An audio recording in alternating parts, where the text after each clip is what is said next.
I was wondering once the Jimmy Garoppolo trade went down, how much more activity were we going to get at the NFL trade deadline? And I got to say, honestly, it's been kind of exciting and refreshing. It gives you kind of a little injection and boost of life midway through the season to have some of these notable players changing teams. And you're just not used to seeing this.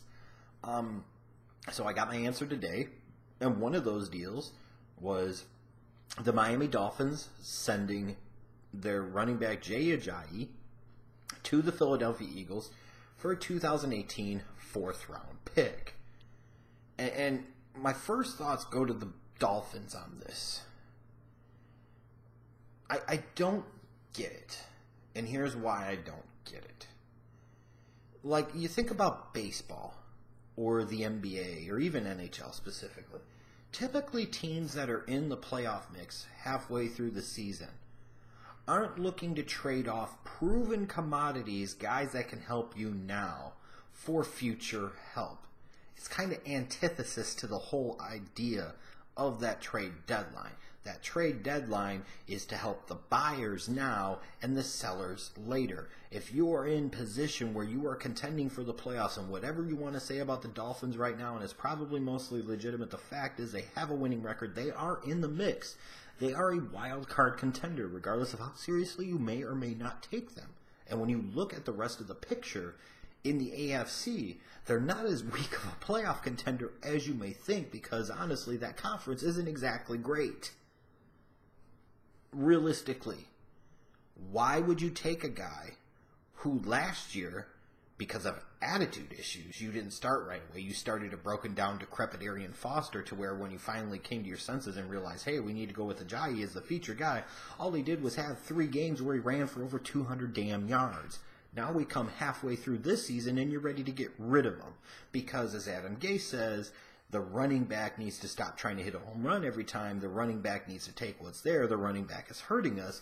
You know, and maybe some of that is true, but did Adam Gase ever think that maybe the running back is trying to do it all because he knows the quarterback play sucks? Cutler Moore doesn't matter at this point, that the team is limited in terms of their talent at receiver. They are not that great in terms of the blocking from the offensive line, so maybe he feels a lot of pressure, and especially for a guy that had 3 200-yard games last year, maybe he thinks he's the type of guy that could do more of that. And maybe if there was more help around him, maybe he frankly could. Because what's he going to do if he takes what's there? 2 yards every time? Oh, that's great football because he's doing it as the play is designed. That's just dumb. Period. So I can't believe the Miami Dolphins, without a clear-cut, proven option behind Ajayi, whether that be Kenyon Drake, maybe a Damian Williams, I don't know who the fuck they're thinking is going to take over. I can't understand trading away a bell cow back like Ajayi, with the skill that he has and some of the things that he can do and what he showed you last year and how important he was to you making the playoffs as a wild card team. Even after Tannehill was injured and you had to put in Matt Moore, you lost your starting quarterback and still made the playoffs, and a big reason for that was Ajayi. He's tremendous with yards after initial contact. I mean, he's a badass. And if he played in a better offense, he would look more like a badass. So to me, this deal for the Dolphins is all types of dumb dick dumb, period. You trade away a guy with 3 200-yard games last season, who maybe, yes, he's up and down, but that would be endemic of the entire team, would it not? So that way you can get a 4th-round pick in the 2018 draft. You trade away your starting running back with getting absolutely zero immediate help when you are in the playoff mix in the AFC. How stupid can an organization be? Now, maybe the spin on this, the sell on this, and maybe it is a legit sell, because we're on the outside looking in. We don't fully know. Maybe the sell is that Ajayi was a dangerous presence on that team in terms of his attitude. Maybe you felt he was poisonous in the locker room. Perhaps. But how do you think that locker room is going to react when you trade away a guy like that? You could say, well, it sends a message, and it very well could send a message. I don't know if I necessarily want to be using the trade deadline to trade away one of my best players to send a message to my locker room, but it could also send the alternative message of, They traded him away because they don't think we can make the playoffs. If they don't think we can make the playoffs this year, why would we think that we're going to make the playoffs this year? After all, it's either Jay Cutler or Matt Moore, and especially probably going to be Cutler. How good are we going to feel about our chances? Why the hell would we care anymore? This is the type of move that more often than not is not going to galvanize your team and get more out of them. It's going to be the type of deal that shuts them down. So I thought this was an incredibly dumb deal for the Miami Dolphins. I just don't get it. When you're in the mix for the playoffs, you never know when those opportunities come because, frankly, in the NFL, once you get to the playoffs, literally anything can happen.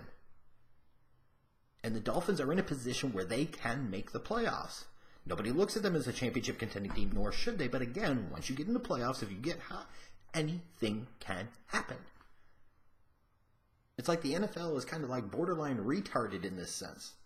Whereas MLB, the NBA, NHL get the concept of the trade deadline. Now, for the first year, with the trade deadline being kicked back a couple of weeks, NFL teams are looking at it, and they have no clue how it freaking works. Good teams are supposed to get better now. Bad teams are supposed to get better later. It's not supposed to be good teams get worse now to either help bad teams or good teams get better now and get no immediate help in return. It's just ridiculous. Now, from the Philadelphia Eagles standpoint, you're talking about a team that has the best record in football. It's 7-1. They are, to me, clearly at this moment, the way they're playing, the class of the NFC. They've got a legit defensive line, even with the loss of Jason Peters and at left tackle and Jordan Hicks and the linebacking core. This is still a really good team with an MVP candidate at quarterback in Carson Wentz. The one thing I thought this team was missing, especially offensively, that could have held them back potentially from being a Super Bowl team right here, right now, was a dynamic running back. And by God, the Philadelphia Eagles got that dynamic running back potential out of Jay Ajayi in this trade. Now, how it works out between him and LeGarrette Blount, you figure that shit out later. All you need to do is figure it out by playoff time because you're going to the playoffs. You're probably winning that division. You may very well end up with a first-round bye. You may end up with home field advantage throughout the playoffs in the NFC. There are Super Bowl stakes for the Philadelphia Eagles right now. And Jay Ajayi is exactly the type of guy that a team like the Eagles in contention for the Super Bowl acquire.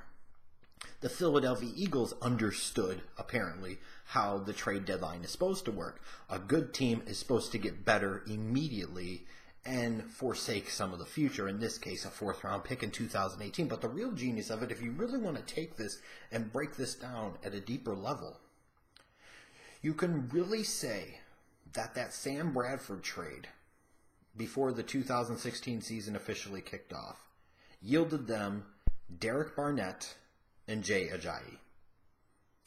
Now, if I came to you and proposed that deal, would you take that deal? Probably 100 out of 100 times. And if not, you're insane or a delusional skull Vikings fan who thinks it wasn't such a bad thing for the Vikings to trade for Sam Bradford.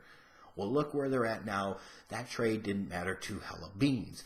And the point I'm getting at here is this trade by the Eagles, which for them didn't mean two hella beans because they were able to get rid of Sam Bradford on somebody else, got Derek Barnett, got now Jay Ajayi, and we already had Carson Wentz, the second overall pick, who clearly is a franchise guy and is an MVP candidate at this point in time.